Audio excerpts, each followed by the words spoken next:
అందరికి నమస్తే అండి. ఇవాళ ఒక సాక్షి మినహా మిగిలిన అన్ని పత్రికల్లో ప్రధానంగా ఒక వార్త హైలైట్ చేస్తూ రాశారు. అది ఒకసారి మీ ముందు ఉంచే ప్రయత్నం చేస్తాను. హెడ్లైన్స్ ఏంటంటే, అడవిలో అక్రమ సామ్రాజ్యం అంట. ఎవరి గురించి? మిథున్ రెడ్డి, ప్రస్తుతం ఉన్నటువంటి రాజంపేట ఎంపీ, అదేవిధంగా వాళ్ళ ఆయన అయినటువంటి పెద్దిరెడ్డి రామచంద్రారెడ్డి గురించి. మాజీ మంత్రి పెద్దిరెడ్డి కుటుంబం ఆధీనంలో పదుల కొద్ది ఎకరాలు, ఒక చోట 23 ఎకరాలంట, ఒక చోట 45 ఎకరాలంట, మొత్తం అది కలిపితే 75 ఎకరాలంట. మొత్తం వీళ్ళ విషయం ఏంటంటే అటవీ భూమిని కబ్జా చేసినారంట. దీనిపైన మనతో కీలకంగా విశ్లేషించడానికి షణ్ముఖ్ గారు అయితే ఉన్నారు. నమస్తే అండి. నమస్తే అండి. సార్, ఇది ఒక సినిమాలో డైలాగ్ ఉంటుంది, ఛత్రపతి సినిమాలో. ప్రభాస్ గారు ఒక రౌడీని చంపేసి లాక్కోపోయి కోటా శ్రీనివాసులు ముందు పెడతాడు. ఈడు ఆల్రెడీ చచ్చాడు, ఈ ప్లేస్లోకి నువ్వు వస్తావు అన్నట్టు. రీసెంట్గా విజయసాయి రెడ్డి ఆడ నుంచి ఎగిరిపోయినాడు.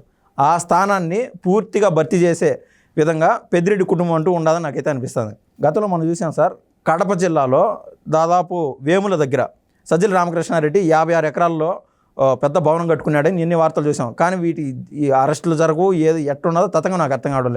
అదే కోవలో గత 5 సంవత్సరాల్లో వీళ్ళు ఏదైతే ఆక్రమణలు చేసినారో ప్రభుత్వ భూములు కూడా, అటవీ భూములు కూడా ఆక్రమణ చేసినట్టుంది. అసలు ఈ పెద్దిరెడ్డి కుటుంబం చేసిన అవినీతి ఏంది, ఎక్కడ కబ్జా చేసినారు, దానిపైన పూర్తిగా చెప్పండి. ఈరోజు పేపర్లో మీరు ఏదైతే చెప్పారో, పేపర్లో వచ్చిన కథనం అడవిలో అక్రమ సామ్రాజ్యం. పెద్దిరెడ్డి గారు, రామచంద్రారెడ్డి గారు దాదాపు 75 ఎకరాలు, అంటే 28 ఎకరాలు రిజిస్ట్రేషన్లో చూపిస్తారు, దాన్ని ఇంకోటి అడంగల్లో ఒకటి చూపిస్తూ ఉంది, ఆక్రమించినదేమో ఇంకొకటి ఉంది. మార్కెట్ కమిటీ నిధులతో భవనాలు కట్టుకోవడం ఆ ఆక్రమించిన సామ్రాజ్యంలో. అంటే ఇప్పుడు దీని గురించి క్లియర్గా చెప్పాలి అంటే సర్వే నెంబర్లతో సుద్దా, ఎందుకంటే ప్రజలకి క్లియర్గా చెప్పాలి మనం. ఇప్పుడు ఇది మామూలుగా పెద్దిరెడ్డి రామచంద్రారెడ్డి గారు ఆక్రమించినది దట్టమైన అటవీ ప్రాంతం. మధ్యలో అద్దంలా మెరిసిపోతున్న బీటీ రోడ్డు, మరి అదేవిధంగా ఆ దారిలో వెళితే 100 మామిడి చెట్లు పశువుల కోసము నిర్మించిన భారీ షెడ్లతో 10 కొద్ది ఎకరాల్లో విస్తరించిన వ్యవసాయ క్షేత్రం. దానిలో ఒక పక్కగా ఆధునికతతో ఉట్టిపడుతున్నటువంటి అత్యంత విలాసమైనటువంటి భవనం. ఎక్కడ సార్ ఇదంతా? ఎక్కడ, ఏ జిల్లాలో? ఎస్, అక్కడికి వస్తున్నాను. ఇప్పుడు ఒక డిస్ప్లేగా, అంటే మామూలుగా ఓవరాల్గా ఇన్ఫర్మేషన్ ఇవ్వాలి కాబట్టి, మాజీ మంత్రి పెద్దిరెడ్డి కుటుంబం ఆధీనంలో 10 కొద్ది ఎకరాలు, ఎఫ్ఎంబిలో 29.69 ఎకరాలు, రిజిస్టర్ చేసుకుంది 45.8 ఎకరాలు, అడంగల్లో వచ్చేసరికి ఏకంగా 75.75 ఎకరాలు అటవీ భూమిని ఆక్రమించారని అనుమానం. అందులో సువిశాల వ్యవసాయ క్షేత్రం, మార్కెట్ కమిటీ నిధులతో సొంత ఎస్టేట్ వరకు తార్ రోడ్డు. ఇది హైలైట్. ఇప్పుడు మంగళంపేట రెవెన్యూ గ్రామ పరిధిలో గ్రామానికి చాలా దూరంగా అడవిలో 295 సర్వే నెంబర్లో 17.69 ఎకరాలు, 296 సర్వే నెంబర్లో 6 ఎకరాల పట్టా భూమి ఉన్నట్లు fair adangal field measurement book, అంటే ఎఫ్ఎంబి ఇందాక నేను చెప్పినట్టు లో స్పష్టంగా రికార్డ్ అయింది. దానికి సరిహద్దులుగా రిజర్వ్ ఫారెస్ట్ ఉన్నట్లు రికార్డులో ఉంది. దానికి అక్కడ దాకా అక్కడ ఏం లే. అవి 1952లో చేసిన సర్వే ప్రకారం రూపొందించిన రికార్డులు. అది ఓల్డ్ అనమాట. అక్కడ నుంచే బేస్ చేసుకొని రికార్డులు తీస్తారు, ఏదైనా ఈసీ కానీ ఇంకోటి కానీ. ఈ 2 సర్వే నెంబర్లు ఇందాక చెప్పినట్టు పట్టా భూమి మొత్తం పెద్దిరెడ్డి కుటుంబ స్వాధీనంలో ఉంది. వాటిలో పెద్దిరెడ్డి కుటుంబానికి ఎంత భూమి ఉంటుందని అడిగితే 2వ తరగతి పిల్లాడైనా చెప్తాడండి. 17.69 ఎకరాలు ప్లస్ 6 ఎకరాలు ఈజ్ ఈక్వల్ టు 23.69 ఎకరాలనే కదా అని చెబుతాడు. దాంట్లో నో డౌట్ అట్ ఆల్. ఇది ఇప్పటి వరకు ఉన్నటువంటి ఇన్ఫర్మేషన్. మరి అడవి మధ్యలో అవే సర్వే నెంబర్లతో ఈ గ్రోత్ అంతటితో ఆగకోకుండా పెద్దిరెడ్డి కుటుంబం ఎన్ని ఎకరాలు కబ్జా చేసింది, ఎన్ని ఎకరాలు ఆక్రమణ చేసుకుంది అంటే క్లియర్గా చెప్తున్నాను.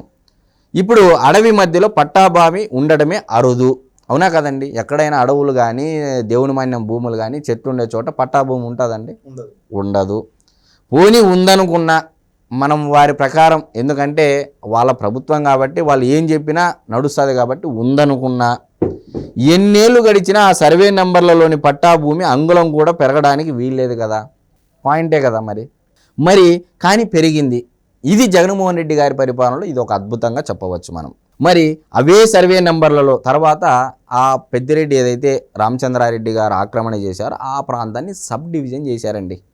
సబ్ డివిజన్ చేసిన తర్వాత పెద్దిరెడ్డి రామచంద్రారెడ్డి గారు, ఆయన కుమారుడు మిథున్ రెడ్డి, పెద్దిరెడ్డి లక్ష్మీరెడ్డి, పెద్దిరెడ్డి ఇందిరమ్మల పేరు మీద 2000-2001 సంవత్సరాల్లో 45.8 ఎకరాల భూమి రిజిస్ట్రేషన్ జరిగింది.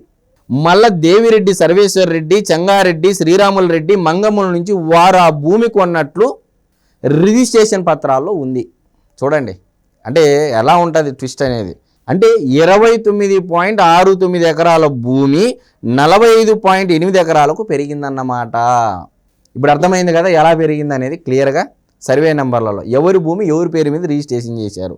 మరి ఈ గ్రోత్, ఈ డబుల్ జిడి గ్రోత్ చెప్తుంటారు కదా పొలిటీషియన్స్, రాజకీయ నాయకులు, ఈ గ్రోత్ ఇంతటితో ఆగలేదండి.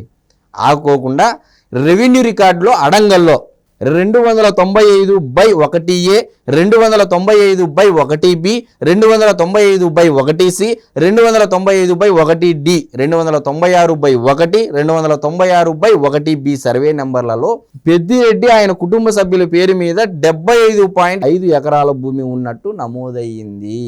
మీరు చెప్పిన దాంట్లో సగటు మన ఉన్నది ఎంత, కొన్నది ఎంత, అడంగల్లో చూపించిండేది ఎంత. ఇదంతా అటవీ ప్రాంతంలో ఇది ఒక స్టోరీ తీయచ్చు సినిమా. ఎర్రచందనం కబ్జా అంటే ఎర్రచందనం మాఫియా అలా చేసినట్టు భూమి మాఫియాకి కూడా ఒక స్టోరీ ఇచ్చారు. పెద్దిరెడ్డి రామచంద్రారెడ్డి గారి సినిమా తీయండి అని. ఇప్పుడు తర్వాత ఏం జరిగింది, ఇక్కడ 45.8 ఎకరాల కాస్త 75.75 ఎకరాలకు పెరిగిందంటే 295/1 సర్వే నెంబర్లో ఉన్న మరో 1.8 ఎకరాలని అడంగల్లో డమ్మీగా చూపించారు. సర్వే నెంబర్లతో శుద్ధ చెప్తున్నామండి, ఏదో ఉన్నే ఆశామాషి కాదు. ఇప్పుడు చెప్పండి, భూమి పెరుగుతుందని ఇప్పటికైనా ప్రజలు నమ్ముతారా? ఇప్పుడు చెప్పండి మీరు. ఇప్పుడు పెద్దిరెడ్డి కుటుంబం అటవీ భూమిని భారీగా కబ్జాగా చేసిందని ఆ 75.75 ఎకరాలతో పాటు మరో 30 ఎకరాల వరకు వారి ఆధీనంలో ఉందని అనుమానాలు వ్యక్తమవుతున్నాయి. మరి కేంద్ర పర్యావరణ అటవీ శాఖ మంత్రి ఏం చర్యలు తీసుకుంటాడు? మరి రాష్ట్రంలో ఉన్నటువంటి అటవీ శాఖ మంత్రి అయినటువంటి డిప్యూటీ సీఎం అయినటువంటి పవన్ కళ్యాణ్ గారు ఏ విధంగా చర్యలు తీసుకుంటారు దీని మీద అనేది ఒకవైపు అయినా వాళ్ళ కుమారుడు పెద్దిరెడ్డి మిథున్ రెడ్డి గారు ఎంపీ, మెంబర్ ఆఫ్ పార్లమెంటు, తొందరలో ఆయన కూడా రాజీనామా బాట పడుతున్నాడా?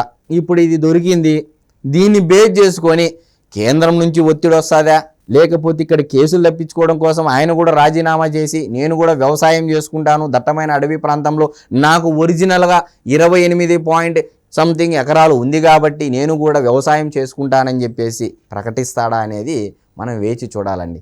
ఇదండి సినిమా, అసలైన సినిమా స్టోరీ. అంటే చిత్తూరు జిల్లా వేదికగా పుష్ప మూవీ ఏదైతే వచ్చిందో చిత్తూరు జిల్లా వేదికగా ల్యాండ్ మాఫియా మీద కూడా ఒక సినిమా తీసుకోవడానికి ఒక అద్భుతమైన కథ అందించినందుకు గాను పెద్దిరెడ్డి రామచంద్రారెడ్డి గారికి, పెద్దిరెడ్డి మిథున్ రెడ్డి గారికి రాష్ట్ర ప్రజలు, ఇంకా పార్టీలో వైఎస్ఆర్సీపీ పార్టీలో మా పార్టీ సీనియర్ నాయకులు, అత్యంత శిరోమణులు, అత్యంత పవిత్రుడు అని భావించేటువంటి వ్యక్తులు ఇంకా ఎవరైనా ఉన్నారు అంటే వారికి ఇది ఈ స్టోరీ అంకితం అని చెప్పేసి నేను స్పష్టంగా తెలియజేసుకుంటాను. ధన్యవాదాలండి. నమస్తే అండి.